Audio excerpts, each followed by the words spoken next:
You should have been downtown. The people are rising. We thought it was a lockdown. They opened the fire. Them bullets was flying. Who said it was a lockdown? Goddamn lie. Oh my, time heals all, but you out of time now.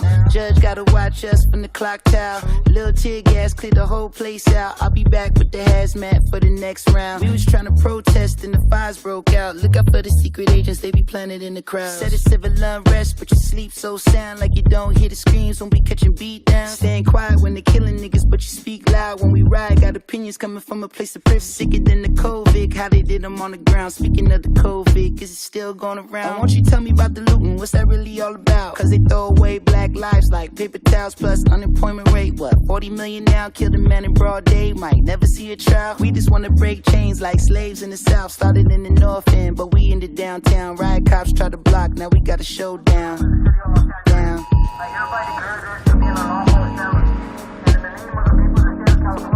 You should have been downtown. The people are rising. We thought it was a lockdown. They opened the fire. Them bullets was flying. Who said it was a lockdown? Goddamn lie. Turn on YouTube, dawg, look how they do us. Knee on our necks, bullets and backs, stimulus checks, strictly for blacks.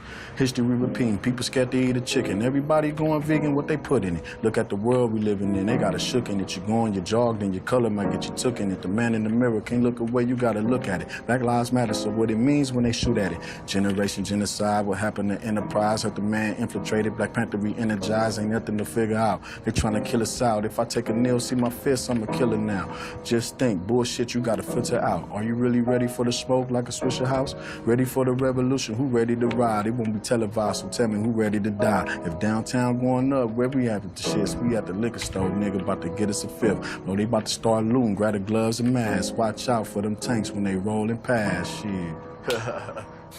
Never understand why they do it. Someone cut the channel off the news before I lose it. I ain't even tripping, if you with it, then we lootin'. Help me put this Louis in the back of Suzuki. Oh, he had to break it down so smoothly. They gon' say it's not about race, but we moving. Ho, pow, cut the trade pound. Had to put in my name, wish a nigga play now. Any given day, I'll be headed to the pulpit. Say a little prayer, matter of fact, I need two of them. Ooh, won't he do it?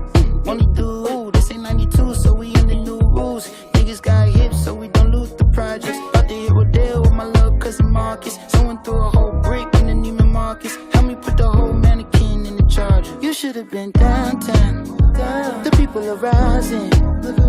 We thought it was a lockdown. They opened the fire. Them bullets was flying.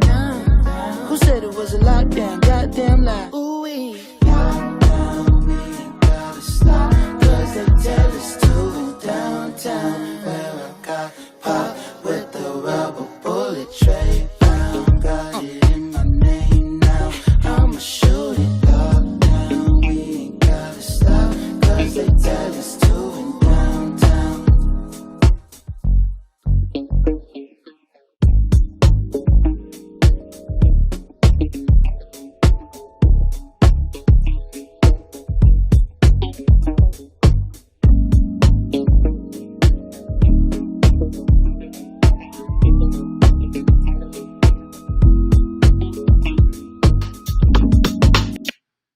Hello, everybody. Hello, everybody. My name is Maxwell Frost. I'm the National Organizing Director for March for Our Lives, and we'd like to thank you all for being here despite the circumstances which have brought us here on this evening. Welcome to our first ever digital protest, where we are going to be taking collective action together tonight right here digitally to demand justice for Jacob Blake, a brother who was gunned down in his own car in the middle of the street in front of his children for breaking up a fight, for being a violence interrupter, and for doing a good deed. And, you know, we've had enough of people telling us that we're not good enough. We've had enough of being gunned down in the streets. We've had enough of the prosecution and oppression that this country has put on BIPOC, but specifically Black people in this country since we were brought here 400 years ago. And so thank you all for being here today. We're going to take these actions collectively to make a difference, and we're not going to stop until we get justice for Jacob, till we get justice for George Floyd, till we get justice for Breonna Taylor, till we get justice for every black life that's been taken, not only just due to police brutality, but due to gun violence in this country. And we're going to save lives by doing this work. So again, thank y'all so much for being here. I'm going to go ahead and kick it to one of my good friends and my brother in this fight, all the way from Community Justice Action Fund. Give it up for Gregory Jackson. All right. Thanks, Maxwell. I'm Greg Jackson, the Advocacy Director for the Community Justice Action Fund. I'm really excited to be here and just frankly excited to see that so many people are stepping up to take action. The crisis around police violence in our country is not something that's new. It's not a new issue. It's not a new crisis. No matter how many new people are joining the fight, this is something that's been a problem in America for a very long time. Over the past 3 years, we've seen fatal police shootings increase. And in fact, in America right now, over 600 people have been victims of fatal police shootings. And there's so many people who have been traumatized beyond that, that aren't a hashtag, that don't have a viral video, that don't have a flyer or T-shirt in their honor. And that is one of the darkest things about what we're dealing with right now. Personally, in 2007, I'll never forget, my cousin and I, this was in Virginia, we were driving to pick up pizza, frankly, pizza, 9 o'clock at night. And as we parked in front of the pizza shop that was open, we had 6 unmarked police cars run up on us, arms, guns drawn. They pulled us out the car, handcuffed us, threw us on the car, and we had to defend picking up pizza at a place that was already open. And while thankfully I wasn't shot, and thankfully I am not a hashtag or a victim like so many others are, we got back into that car purely traumatized and frustrated, and most importantly, powerless. There was nothing we could do to fight back, and nothing we could do to stand up for that nearly took my cousin and I. 11 years ago, I was also in a very similar situation, just walking home, and we were caught in the middle of gunfire, and I became a victim of gun violence. And throughout my recovery, again, I felt that same sense of powerless, that same sense that nothing was going to change, and that this is just the America that I inherited. But I'm here to tell you that that feeling of powerlessness is something that I will not accept. And it's something that I've decided to step up and make a difference. And since I've become an activist, a volunteer, an organizer, we have seen amazing strides to bring change in this country. And what you're seeing all over America right now are individuals that are fed up with feeling powerless, that are fed up with being traumatized, being abused, being victimized by a system that's broken, that's not serving them. And that collective power is what is allowing us to make so much policy change and so much progress right now. For those folks who saw the march in Washington today, you heard firsthand the voices of mothers, of fathers, of sons, of daughters, people who have been impacted that are no longer going to sit in the shadows and just be a survivor, but are going to step up and be a leader and bring about the change in America. And so that's what today is all about, showing you different opportunities where we can take a collective action to bring about change, not only in Wisconsin, but all over the country. But obviously the fight right now is to get justice for Jacob and to make sure that police violence in the state of Wisconsin is something that will never be allowed in the future. So I'm excited to be here. I want to thank you all so much for volunteering. Thank you so much for being a part of this protest. You'll see my face quite a bit because I'm going to show you, like, hey, here's where you can take action and here's what you can do. But right now, hopefully you are with your phone and you're ready to take action, because this is not a stream that you're going to watch. This is a stream that you're going to participate in every step of the way. So let's go ahead and get started. Your first action today is simple. We're going to have you do a tweet. We're asking you to tweet to Senator Fitzgerald and Speaker Voss. They are the ones that have the keys to hold this special session that the governor of Wisconsin has demanded on Monday. But both of them have shown signals that they don't want to have the session. They don't want to talk about policing. They don't want to address this crisis that took the life of Jacob Blake and so many others in Wisconsin. So we need to put collective pressure on those two individual legislators to hold this special session to at least discuss the different bills and policy changes that are needed to address this crisis. So so you should see it on your screen now, and I will be back in a second to introduce you to our next speaker.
All right. Next, you're going to hear from Representative Shelia Stubbs from Madison, Wisconsin, a member who has been doing a lot to change this issue at the local level, but is now fighting at the statewide level to bring about policy change. So I'll let her introduce herself and share her story and share what's happening on the ground there to address policy that will prevent folks from being the next Jacob Blake. Hi, hello. My name is State Representative Shelia Stubbs. I represent the 77th Assembly District in Madison. It's comprised of the south and west parts of Madison, the village of Sherwood Hills, and the University of Wisconsin-Madison. I'm really honored to be given this amount of time to just give you a brief update about what's happening in Wisconsin. But I also want to let you know who I am a little closer. On August 7th, 2018, here in Madison, Wisconsin, yes, I was out knocking doors to win this seat that I'm in now. When someone, an anonymous caller, called the police on myself, my 71-year-old mother, and my 8-year-old daughter at the time, this caller said that they thought that I was out buying drugs from the local drugstore in this neighborhood. It's a predominantly white neighborhood, and here I was being accused of being a drug dealer. Not only that, my interactions with law enforcement were not the best. The officer saw my name tag. That wasn't enough to let her know who I was. I had campaign lit that was within 7 days of my election, and I told her I was Shelia Stubbs running for office. Here's my campaign lit. That wasn't enough. She asked me why was I in the neighborhood. I needed to tell her why I was in that neighborhood in 2018, which was a predominantly white neighborhood. I told her I was simply out knocking on doors, trying to get voters to support me as a candidate. That still wasn't enough. The next thing, she asked me for my ID. So I had to show her my ID, 3 levels of validation before she gave me an apology and say, I'm sorry. As of today, I don't know who this anonymous caller is. But just within the blink of an eye, how scary and traumatic that experience was, even after my mother shared with the officer who I was, why we were there. That wasn't enough even after I said, but the eyes of my 8-year-old watching her two parents really be disrespected in such a way. I did win my race by over 50% and being the first African-American ever elected to the state legislature from Dane County. I broke 170 years of history, and must I say, it's a lot of work that needs to be done.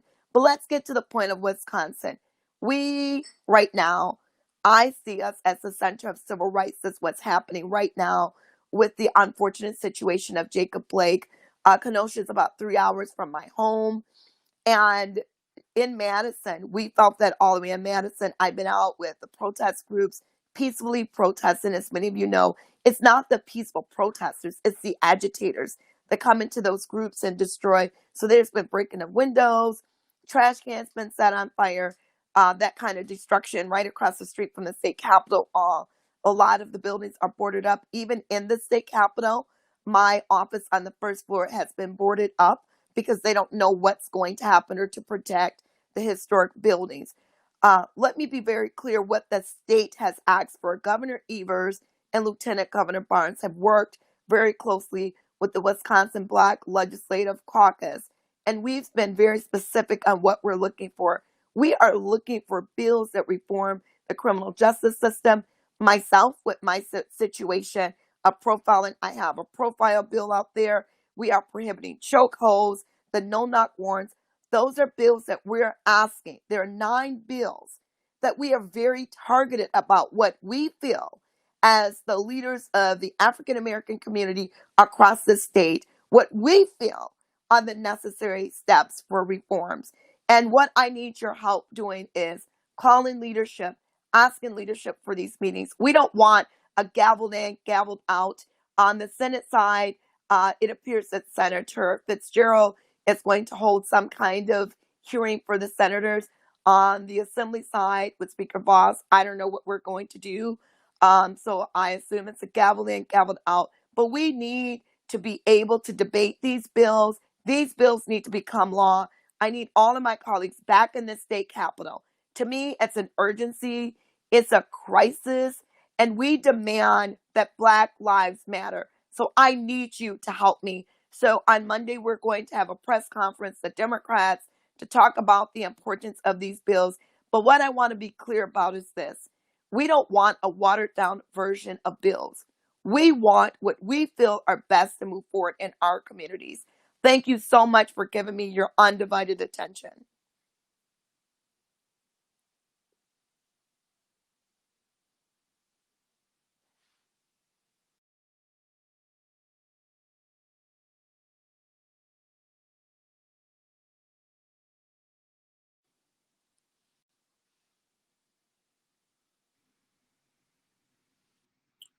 All right, you're live. Next, we're going to hear from Latif from Amnesty International USA about what's happening with protesters across the country and ways you can take action.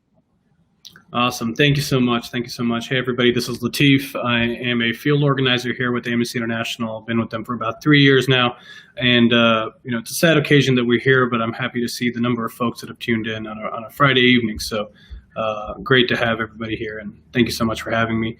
Amnesty International, for those of you who may not know, is a global human rights watchdog organization. We have members and activists, all 50 states, and our larger human rights community that extends to 7 million members in 150 countries. So obviously we're gathered here today because the killings of Black people in the United States have sparked this massive movement across the country, and people have taken to the streets to demand accountability and long overdue reforms to the police and criminal justice system to end racism.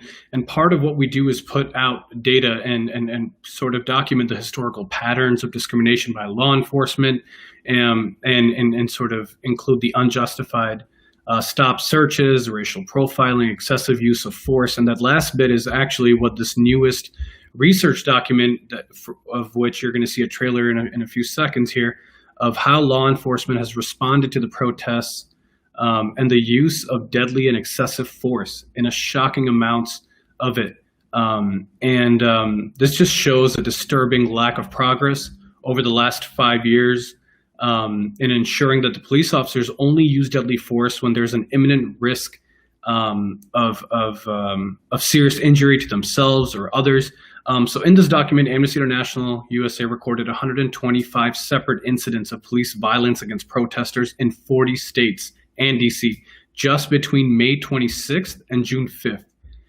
So the report chronicles the stories of more than 50 people in the cities across the US affected by police violence as the Black Lives Matter has grown into this large social movement in our history. So this report is a very comprehensive human rights analysis of police violence and protesters to date. So please go ahead and enjoy this trailer video. It shows you a brief snippet of what the report entails. And if the organizers could drop a link to the report in the chat so folks can access it. Thank you so much for having me.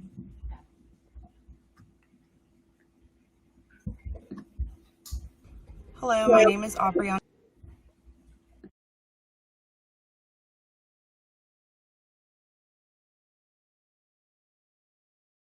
And I'm going to be talking about the night that I was shot by Seattle police.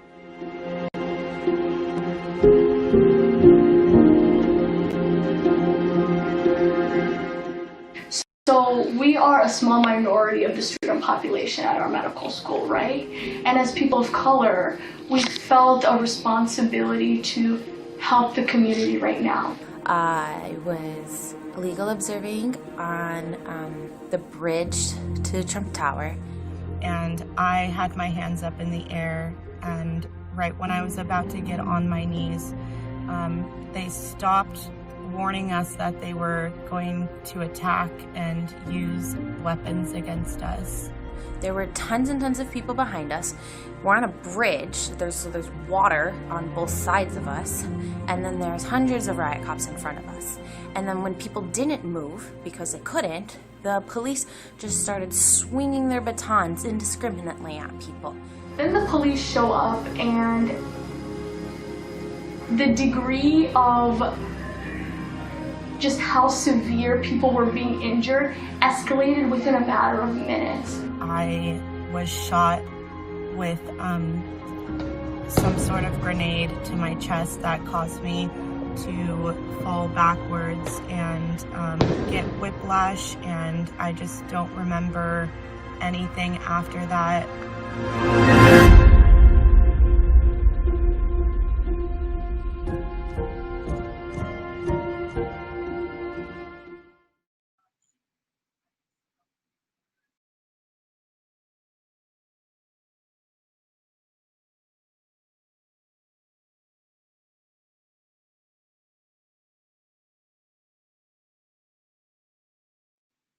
All right. Thank you guys so much. For those folks who are new and joining, welcome to the digital protest. Next, we're going to hear from someone who's actually at the March on Washington, but has been spending days protesting in Kenosha and just really a road warrior and a street warrior for the cause. And also the president of the Milwaukee Urban League, Tiffany Henry. Tiffany, are you there? You got it. Can you hear me? Yes. Awesome. Thank you. So sorry. Hello to everyone out there. Literally was at the March on Washington and we got caught in rain. But that would not stop me from wanting to join this important conversation. So thank you to our host this evening. Thank you for organizing this. And thank you for having the fierce urgency of now of what we're dealing with. And so let me just quickly just say, you know, this is an important time that we are in. I'm 37 years old, and I didn't think that this was going to be the fight of right now. However, we're in it. And so I would strongly encourage everybody, strongly suggest, strongly recommend, highly recommend for everyone to join forces in what we're doing. So to give you some background, I have had the privilege of meeting some and great people, great activists, great organizers, great individuals, great people who are just down for the cause of justice. And we have taken to the streets, so we've identified ourselves as a people's revolution, and we've taken to the streets for the past 92 days, consistently marching and speaking up the word of justice, but bringing awareness to individuals in our neck of the woods, in Milwaukee, in Wauwatosa, who have unfortunately been killed at the hands of police. And so we are assisting and supporting their families. So I want to mention their names because I always want to make sure that people know their names. So the name of Antonio Gonzalez, the name of Jay Anderson Jr., the name of Alvin Cole, the name of Joel Acevedo. And now, unfortunately, we have in our sister city of Kenosha, Jacob Blake. However, he is still fighting, and he is still fighting for himself, but also fighting for just to even have the right to even be in a hospital unhandcuffed. I think that is so ridiculous. And he is not a prisoner. He is a victim of police brutality, and he is handcuffed to his hospital bed as we speak, as he's fighting for his life. So that shows you even in that, in the unbalanced system that we have, even in this period of time where he is in a hospital bed, still fighting for his life. So our key agenda here is accountability and justice.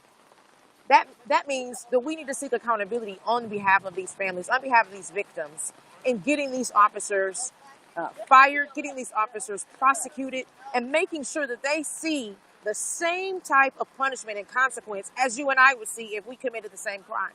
We were in Kenosha over these past 3 days supporting the activists there on the ground. And I must tell you, the energy was high.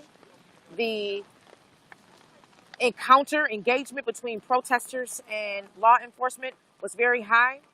Also, the inclusion of their own selves of white supremacists wanting to come in and infiltrate and assist the police in their efforts of being able to back off protesters. And even in spite of all of that, we still wanted to make sure that, A, we were safe, but also that we continue the message. So there are people who are there now, even while I am in Washington, D.C., here for the March on Washington, wanting to still make sure there is a presence and assistance on the ground on behalf of Jacob Blake.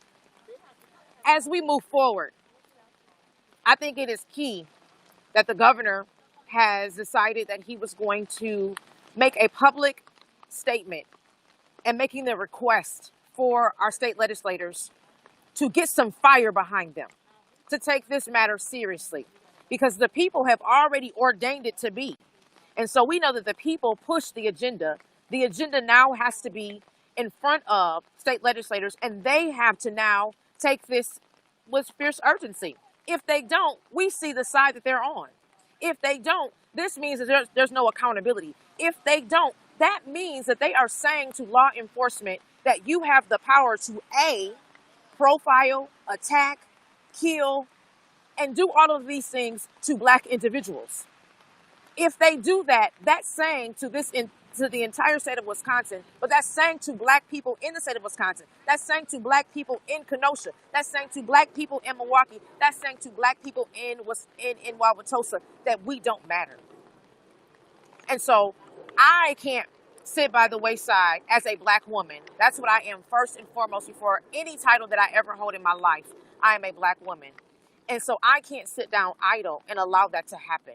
So I'm going to do everything that I can to make and ensure that Majority Leader Voss and Senator Fitzgerald, even though he's on his way out, as he's seeking a higher office here in the United States House of Representatives, making sure that they understand that this is not something that we're playing with. These are lives at stake.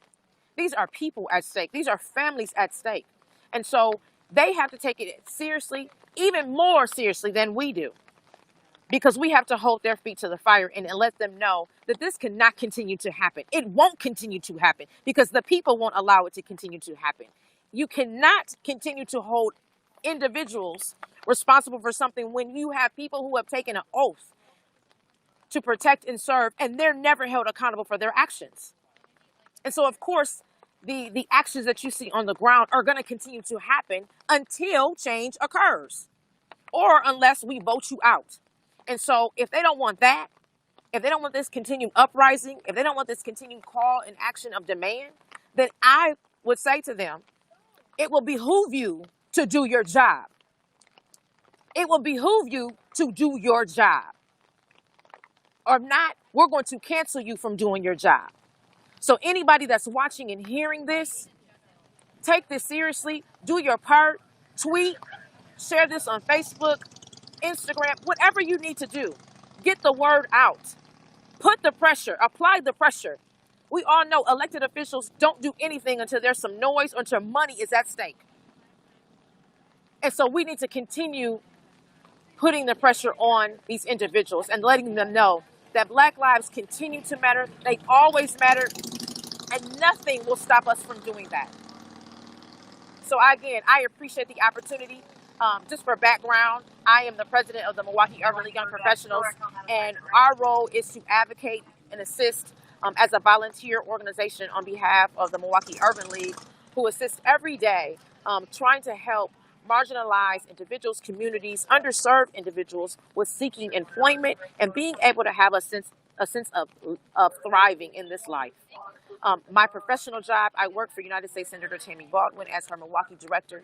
And so none of those things matter to me until there is equity amongst everybody.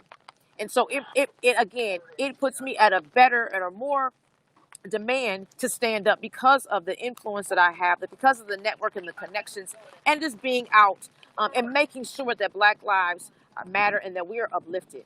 So I thank you again for this opportunity. It was a great opportunity to be here in Washington, D.C. amongst everyone who is on one accord. And so I would just encourage you, if you haven't, to continue your fight, to follow what's going on, to stay engaged, to stay engaged and to make sure that elected officials know what time it is.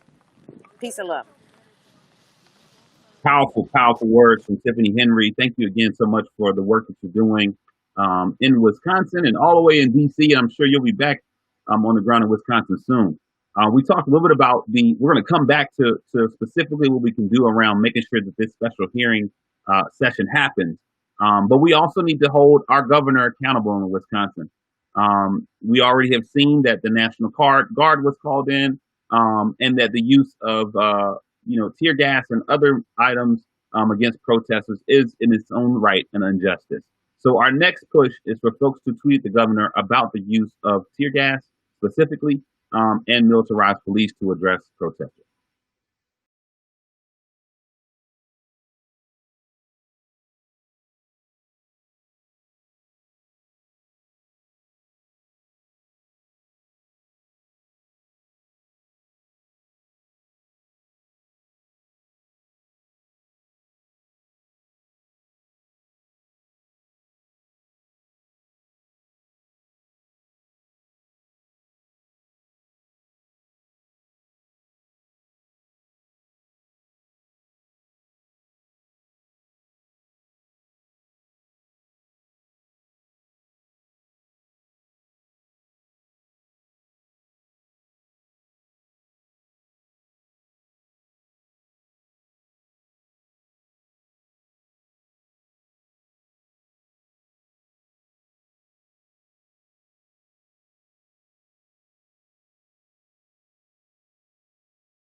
one nation, under God, indivisible, with your liberty and justice for all. Justice for all. Justice for...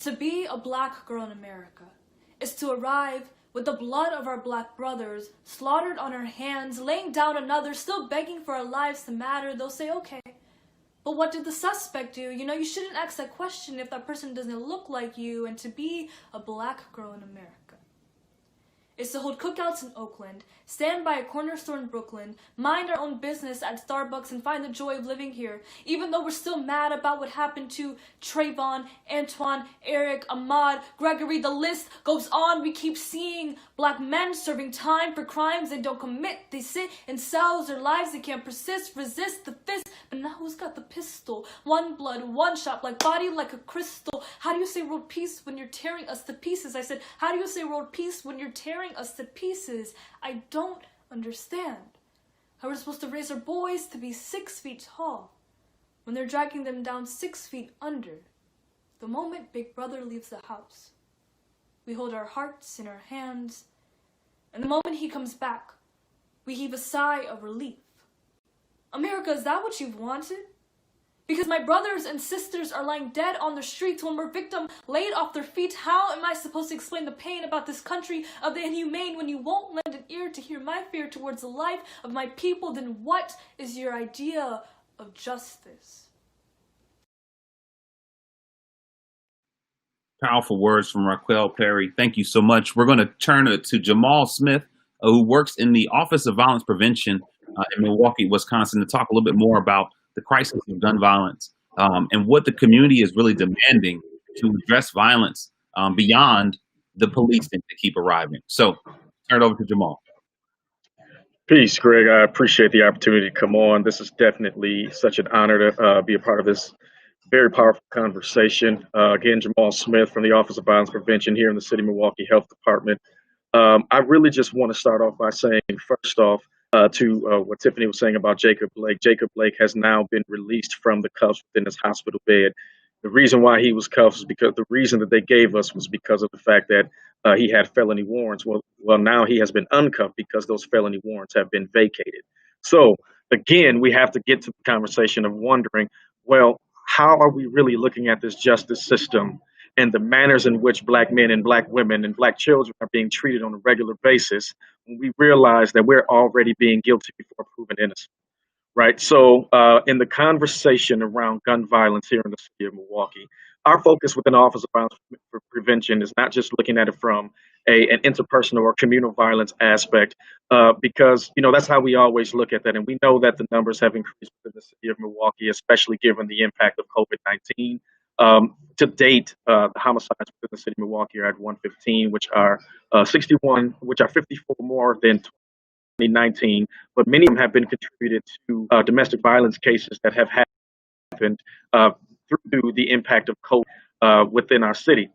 But at the same time, aspects of interpersonal communal violence, we've got to look at the importance of systemic and structural and institutional violence, right? So we have to say that concentrated poverty is violence. We have to say that segregation is violence. We have to say the lack of quality access to health care is violence. We have to say the lack of access for youth development, for strong after-school activities, youth employment, youth programming is violence, right? We have to look at food deserts as violence. We have to look at all that that's systemic and structural implications that contribute to the uproar of violence that happens in our communities. So the conversation has to go beyond, if we're going to talk about the reasons why the uprisings are happening, and I'm looking at some of these comments about people talking about the looting, if you're more concerned about the looting, more concerned about the riots than you are about the injustice, then my friend, you are already the problem. Because if you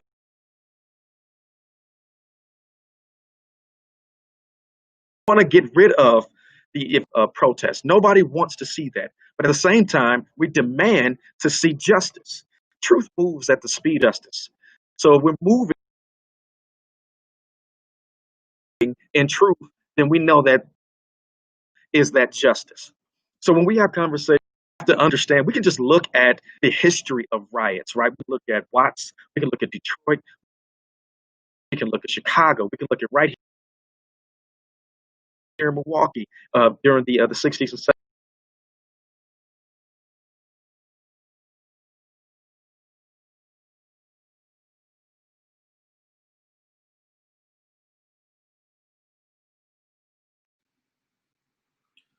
All right, those are. We're sorry we broke up with Jamaal. I know everyone's so mobile right now in the middle of this fight that unfortunately we can't all be at our laptops at our house. But I encourage you all to please follow the work of the Milwaukee Office of Violence Prevention. Oh, there's Jamaal. He's back. Right, I'm back. I don't know what happened, man. But what I was saying, what I was saying was, we have to be willing to hold a system accountable that has been used as a means to criminalize people of colors, particularly Black folks, right? This is historical, right? We go all the way back to slave patrols, all the way up until now, right? So what the call is, there's two calls.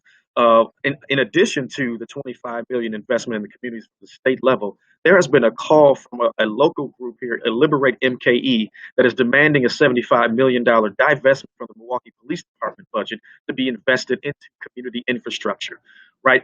That is violence prevention. When we talk about investments into the community so that the community can build and thrive, right? We've seen how the punishment industry operates, and we realize that the punishment industry, the criminal justice industry, policing does not take away crime. But we know that changes in community infrastructure. We know that affordable housing and that mental health services and quality education and job opportunities, we know that is what helps develop communities, which leads to violence prevention. So the call is, again, in addition to the $25 million investment from the state government into communities, but also there is a call from the Liberate MKE movement right here in Milwaukee for a $75 million divestment from the Milwaukee Police Department budget into community development. That is what it's going to take when we talk about making fundamental transformative change. When we get to that point of making the demands that we can as a people, then that is what is going to bring that change about. Frederick Douglass said, power concedes nothing without a demand. I will add to that, the demand means nothing without people. So we need people to be able to come out. We need people to speak and contact Voss or Robin Voss, Speaker Voss. We need you to contact Senator Scott Fitzgerald, even contact the Joint Finance Committee that makes the decisions on the funding within the state. We need all the support that we can get across the country to be able to chime in to support the work that's happening in Wisconsin, because we have to understand, right, that we can no longer abide to a system that won't even recognize us as being human. So I thank you for this opportunity. Thank you, Craig, and the Community Justice Action Fund for this invitation. And I look forward to working with you all in the near future. Awesome. Thank you, Jamaal. And thanks for all the hard work you're doing every single day. Next, we're going to pass it to Jamaal Smith I'm sorry, we just talked to Jamaal. We're going to pass it to Malachi Robinson with Color of Change, an amazing partner that's doing just outright righteous work to address police violence all over the country and many other issues that are impacting our communities. Malachi.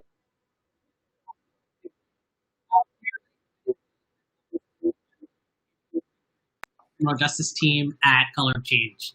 Color of Change is a NextGen civil rights organization that works to make the world a less hostile place for Black people. And we do that by putting strategic pressure on corporate and elected officials. Right now, we're in a moment in which we've seen more people take action than have ever before in our lifetime. And that's amazing. And we want to make sure that we're able to channel that energy into the correct places so people can take that action and also get their friends to take that action and to become involved. I would also just like to point out that we are in a pretty trying time. It seems like every day we're seeing another video of someone being shot or harassed. And what we do know as Black people is that these occurrences aren't happening more. It's just that they're on tape, right? Everyone has a cell phone camera and things are going on social media. And what is happening is just like this compounding of generations and generations of oppression. And hopefully we can bond together and break these chains of bondage. But I do want to give everyone a way that they can call the representatives in Wisconsin to urge them to pass this suite of legislation and allocate $25 million into violence prevention and community-based violence solutions. So you can do that by calling the number 844-928-0901. Again, the number is 844-928-0901. And if you haven't already signed a petition to get justice for Jake Blake, you can text the word Jake, so J-A-K, to 55156. Again, that's the word Jake to 55156. And that's calling for the officer who attempted to murder Jake Blake to be fired and arrested. And thanks, everybody. I'll talk to you soon. All right. Thank you, Malachi. We just talked about the call to action. Malachi talked it through, but I'm going to put it up on the screen for everyone so you can see it firsthand. But this is our next call to action during this digital protest, is to make this call right now.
All right, thank you. And hopefully you guys left a message. Save that number on your phone. You need to call again on Monday as well. We're going to call every day until we get the justice that we all deserve and Jacob deserves. Next, we're going to turn it over to Representative David Bowen, someone who's been a leader in the front line for so long. So Representative Bowen, are you there? You hear me? Yeah. Awesome. First off, thank you so much, Community Justice Action Fund and all the partners, Color for Change, all the local partners that are coming together to make this happen. I'm proud to be in this moment. And today, I lay to rest my 91-year-old grandmother, an amazing, strong Black woman that endured so much since she was born in 1929. And it just reminds me of the importance of what we are called here to do today, what we are called to do in this moment, and to rise to the occasion to ensure that we get the justice that has been withheld from us. We change the system to finally be accountable to us.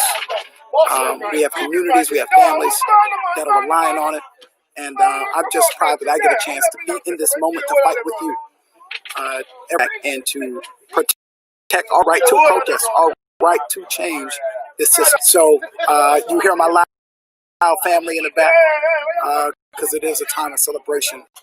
But this fight, it begins right now. And I know what we are attempting to change. We're not going for piecemealing our way. We know that we need dramatic, big reform and change. And when it comes to holding law enforcement accountable, there are some uncomfortable conversations that our opposition does not want to have. There are some policies that have been withheld that would put officers on the same level of accountability as a doctor, as someone that does something wrong. we are fighting against people who love the status quo. Only white people are given access to a standard of public safety that protects their bodies, but also removes and kills black bodies. So that's what we are fighting for. And I know for a fact my colleagues in the state assembly, they're starting to call me. We're starting to have some conversations a little bit more than before. But I also know that it's important for them to come to the table and to understand that inaction is not an option. And that if that is an option for them, it will be unfortunate and they will see a massive amount, even more people coming out demanding the change and the justice that we know that we all deserve. This is about the future. This is not a us future of America and of Wisconsin and of our communities that is on the line. So get in the tweet, you call, put pressure, sister in the struggle, Tiffany Henry of Milwaukee. You know, this is about applying, not been applied since I was elected almost 8 years ago.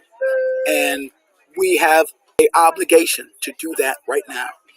There's no better moment, there's no better time for us to step up to do that right now. Speaker Robin Voss, Senate Majority Leader Scott Fitzgerald, they have to be accountable to what the people are demanding in this moment. And that is change, that is accountability. Officers have the requirement to use de-escalation and to,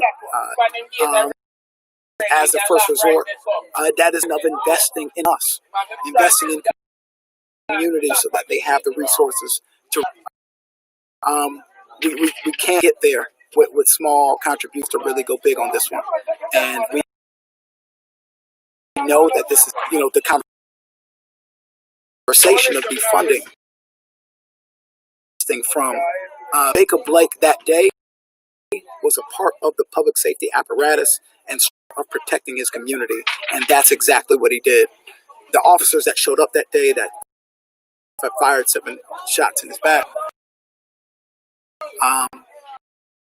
they were complicit in trying to make him the problem. White people shoot at the police. They from the police. They do a lot of things that you would say if they are not complying, or if they would only do such and such. White people do those things, they live. And we know that for a fact, moment, and saying that we can change this once. We don't have to put this on our children to figure out when they get older. They shouldn't have to see us go through these traumatic experiences, being hurt, being abused, lives, being killed.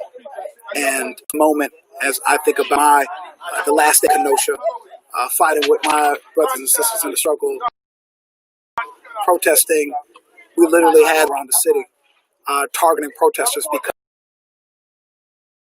they know the way to winning this battle. Again, shout out to the partners. I see March for Our Lives, organizers in Milwaukee, and Me Too, Tatiana. There are so many amazing people on the ground right now. I'm just inspired to be able to be in this fight with you. Keep up the fight. I'll see you out there. And hey, thank you, Representative Bowen, for joining. And honestly, y'all, I mean, that shows his commitment. He's really at a funeral for his grandmother and testified to make sure that everyone knew how important this is, and to make sure that they're going in the fight that he's a part of every day. And so I know it was a little loud, and so they were having a good time, but that was a very special for him to testify to this. Next, we're going to actually, you know, Representative Bowen alluded to it already. You know, if we don't see the action that we want to see, then we'll set the election. And the folks who are stepping up, making decisions or not making decisions, will be held accountable. So I'm just excited to share a quick ad to March for Our Lives that talks about November and what that means for so many of us across the country.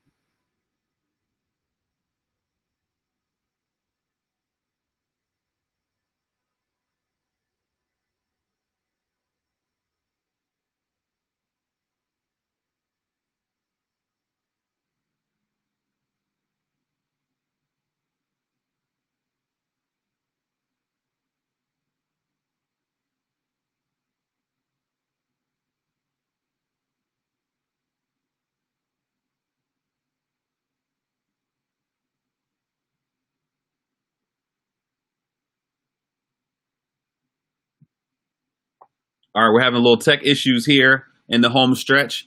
We have one more call to action that we want to make sure people take. On Monday, we will all be at the Capitol building the day that the special session is supposed to happen. And there will be numerous press conferences, marches, and different activations in Madison, Wisconsin on Monday, August 31st. So we need your help. We need your help making sure that you're there and that you can get folks there safely. So our next call to action is for you to reach out to 5 friends that are in the Midwest region that can join us to be visible in our demand for change and justice for Jacob.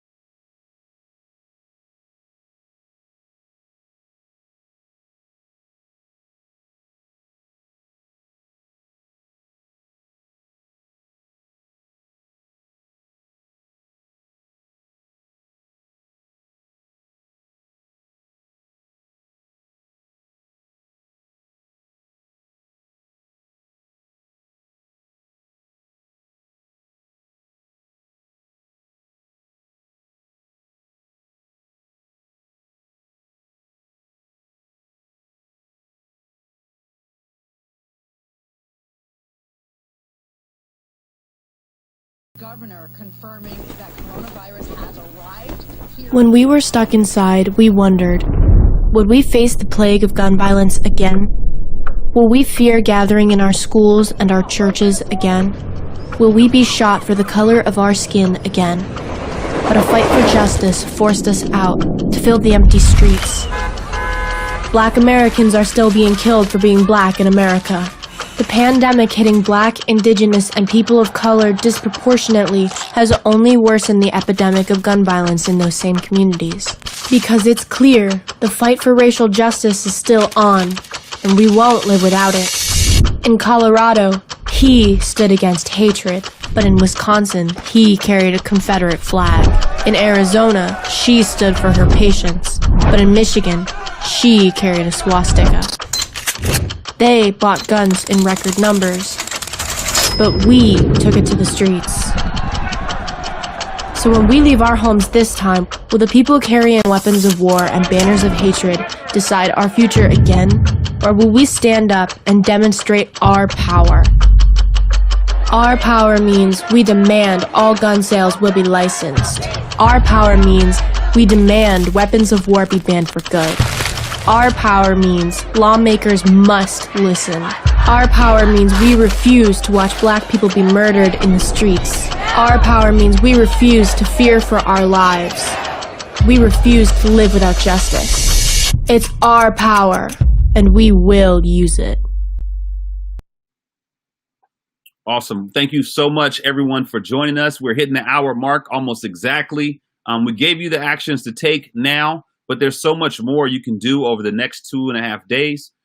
Again, the special session was demanded and scheduled to happen on Monday, August 31st, where state legislators are supposed to come together and discuss different bills and legislation to address policing. And we have to keep the pressure on to make sure that actually happens. So please keep pushing throughout the weekend. There will be more activations. If you have friends that are in the state, make sure they can either reach out or be there in person or call early Monday morning. But we got to do all we can to make sure this session happens on Monday and that policy change happens. And in addition to all of the shorter term demands we have to get justice for Jacob. So I want to thank you all again. Make sure you're calling to get justice for Jacob, calling to make sure this session happens. Bring about again in Wisconsin. Thank you so much for tuning in. Please follow us on all of our. You'll hear a lot more from us in the future. Have a great day.